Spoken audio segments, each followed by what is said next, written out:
আমার ছোট বোনের রিসেন্টলি যেহেতু বিয়ে হয়েছে, ওর হাজব্যান্ডকে এখনও দাওয়াত করা হয়নি। তো বড় আপু ফার্স্ট ওর হাজব্যান্ডকে দাওয়াত করেছে ওর বাসায়। তো ও জামাই ডালা সাজিয়ে ওকে বরণ করবে, এটা আমাদের আগে থেকেই প্রিপারেশন ছিল। তারপর এখানে মেজো বোন এই তো ফুল টুল সাজিয়ে দাঁড়িয়ে আছে কখন তারা আসবে। তারপর আমি শ্বশুরবাড়ি ছিলাম, শ্বশুরবাড়ি থেকে সকাল সকাল এই তো ঘুম থেকে উঠে রেডি হয়ে তারপর বড় আপুর বাসায় চলে আসলাম। এসে দেখি সে এলাহি কাণ্ড, সে অনেক খাবার দাবারের আয়োজন করেছে। যেহেতু মেহমান আসবে, ও তো এতগুলো একা একাই হাতে করেছে। আমি যেহেতু একটু লেটে আসছি, তো বড় আপু বললো যে এই জর্দাগুলো ডেকোরেশন করতে, তো হাতে হাতে আমি এগুলোকে সুন্দরভাবে ডেকোরেশন করে নিলাম। অন্যদিকে দেখি যে মেজো আপু মানে আমার সুপ্তি আপুর হাজব্যান্ড চলে আসছে। সে যেহেতু চ্যানেল 24-এ জব করে, সে তাড়াতাড়ি খাওয়া দাওয়া করে চলে যাবে, তার অনেক কাজ। তো ভাইয়া তাড়াহুড়ো করে খাওয়া দাওয়া করে তারপর বের হয়ে গেল মেজো আপুর সাথে। তো মেজো আপুর ড্রেসের সাথে সোফার কাভার একদম মিলে গেল। তারপর ও একটু ছবি টবি তুলে তারপর দাঁড়িয়ে গেল কখন তারা আসবে। অলরেডি তারা এসে পড়েছে ফুল নিয়ে। ওরা 3 বোন দাঁড়িয়ে আছে, আমাকে ডাকছে। আমি যদি যাই তাহলে ভিডিও কে করবে বলেন? সবাই যদি দাঁড়িয়ে যায়, একজন তো ভিডিও করা লাগবে। তো এই তো ওরা এসে পড়েছে, সবাই তো নাচানাচি হুই হুল্লো করছে। আমাদের বাসায় আমাদের অনেক বেশি মজা হয়। আমরা 4 বোন যখন একসাথে হই, তো ওইখানে তো মজার আর শেষ নেই। সারাক্ষণ আমাদের এই তো মজা, আড্ডা, আনন্দ সব কিছুই চলতে থাকে। মেহমান যেহেতু এসেই পড়েছে, তো আপু বলল যে আমাদের 2 বোনকে, একজনকে সেমাই সার্ভ করতে, আরেকজনকে শরবত সার্ভ করতে। তো আমরা 2 জনেই কাজে লেগে পড়লাম। আপু অন্যদিকে দেখি যে তাড়াহুড়ো করে এই তো রূপচাঁদা মাছগুলো অনেক বড় বড় ছিল, যেহেতু ফ্রাই প্যানে হচ্ছিল 2 চুলার মধ্যে দিয়ে দিয়েছে। সে অন্যদিকে এই রূপচাঁদা মাছগুলো ভেজে নিচ্ছে ডুবো তেলে।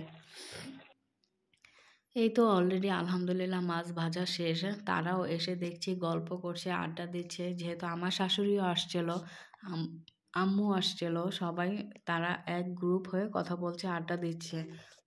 অন্যদিকে আমরা জামাই ডালাটা সাজিয়ে নিচ্ছি খুব সুন্দরভাবে। এখানে 2টি আস্ত মুরগি দেওয়া হয়েছে, একটি ইলিশ মাছ, রূপচাঁদা মাছ, ডিম, এগুলো দিয়ে ডালাটা সাজানো হয়েছে খুব সুন্দরভাবে।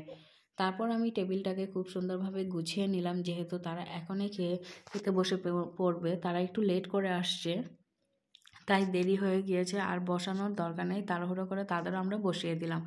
তো জামাই ডালাটা কেমন হয়েছে আপনারা অবশ্যই কমেন্ট বক্সে জানাবেন, এবং আমাদের ফ্যামিলিটাকে কেমন লাগে তাও আপনারা কমেন্ট করে জানাবেন। এখানে তো এই তো দেখুন আমার ছোট বোনের হাজব্যান্ড, তার শাশুড়ি, সবাই মজা করছে, সবাই অনেক বেশি এনজয় করছে। তো ওকে নিয়ে সবাই হাসাহাসি, যেহেতু ও নতুন আসছে, ওকে নিয়ে সবার কথা গল্প চলছে। তারপর এই তো বসিয়ে দিল খেতে, একসাথে সবাই খেতে বসছে। তো একপাশে আমাদের শাশুড়িদের বসানো হয়েছে, অপর দিকে আমার দুলা ভাই, ছোট বোনের হাজব্যান্ড, ছোট বোন, ওদের বসানো হয়েছে। তো সবাই একসাথে অনেক মানে আনন্দ করেছি।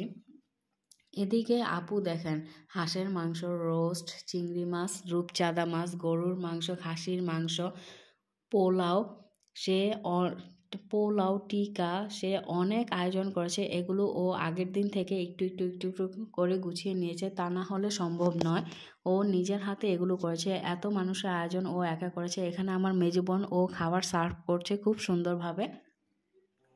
সবাই যেহেতু বসে পড়েছে, তো সবাই এই তো খাচ্ছে, কথা বলছে, সবাই সবার আলোচনা করছে সে কিভাবে কোথায় যাবে, ঘুরতে যাবে। আমরা যখন একসাথে হই, তো কে কোথায় ঘুরতে যাব, কখন যাব, কার সাথে যাব, এই সব আলোচনা ছাড়া আর কোনো কিছু হয় না। তো আমাদের ফ্যামিলিটা কেমন লাগে অবশ্যই আপনারা জানাবেন কমেন্ট বক্সে। আমাদের ভিডিওগুলো কেমন লাগে, যদি ভালো লেগে থাকে তাহলে অবশ্যই আপনারা শেয়ার করে দিবেন।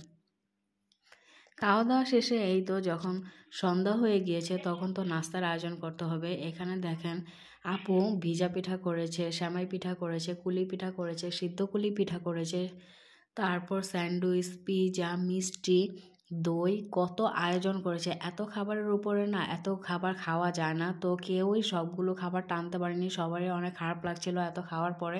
তারপর সবাই একটু রেস্ট নিল, রেস্ট নেওয়ার পর তারপর সবাই অল্প অল্প করে যে যতটুকু পেরেছে খেয়েছে।